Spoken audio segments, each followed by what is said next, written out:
Salut la gang de curieux! Bienvenue à un sixième épisode du collectionneur. Aujourd'hui, ce sera un épisode très court, comme on a un tout petit déballage. En fait, la pièce que je vais vous présenter aujourd'hui, c'est une pièce commémorative.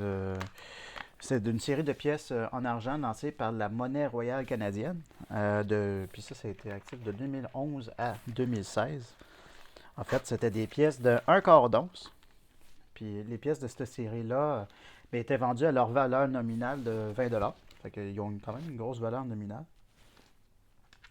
Et étaient donc étiquetées pièces d'argent 20 $ pour 20 $. Fait que c'était vendu comme ça. Oui.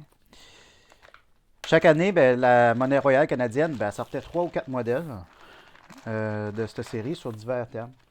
Puis là, en 2016, eux autres, ça c'était vraiment malheureusement la dernière année, mais ils se sont dirigés vers la série de films. Donc, la première, c'était Batman versus Superman.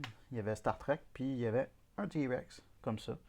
Évidemment, c'est une référence à Jurassic Park. Hein. Ça, c'est la scène où ce que les héros se faisaient courir après pendant qu'ils roulaient avec leur Jeep à travers le parc, jusqu'à ce qu'on voit l'inscription dans le rétroviseur qui indique Objects in the mirror are closer than they appear. Hein. Fait que là, vous voyez, on nous présente ça dans un beau petit carnet comme ça. Hmm. Avec plein de spécificités. On va vous montrer ça. Fait que la composition de ces pièces-là, c'est de 99,99 pur argent pur.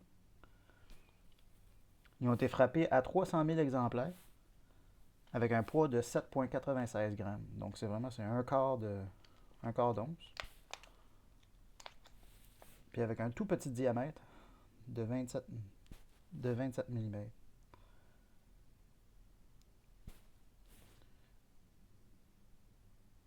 Là, ça, c'est avec l'artwork de Julius Chotoni, qui est quand même un artiste canadien très prolifique, parce qu'il a fait pas mal d'illustrations qui, semble-t-il, sont quand même référencées par, comment dire, approuvées, en fait, par des spécialistes des dinosaures et tout. Fait que là, ici, on voit la reine Elisabeth. Et vous voyez, c'est Fine Silver 99999 et avec la domination 20 $. Ce qui est intéressant parce que finalement, même si l'argent devait perdre énormément de sa valeur, elle aurait toujours au moins une valeur de 20 $. Donc c'est assez cool ça. Fait que, comme vous savez, un des gros défis quand on commence à faire du stacking, c'est de savoir quoi stacker. Puis une fois qu'on a trouvé quoi mettre de côté, on peut facilement tomber dans l'ennui de toujours se retrouver devant les mêmes pièces. Donc, de temps à autre, c'est bien le fun de se retrouver avec des pièces des pièces, peut-être voir des pièces numismatiques, des pièces différentes.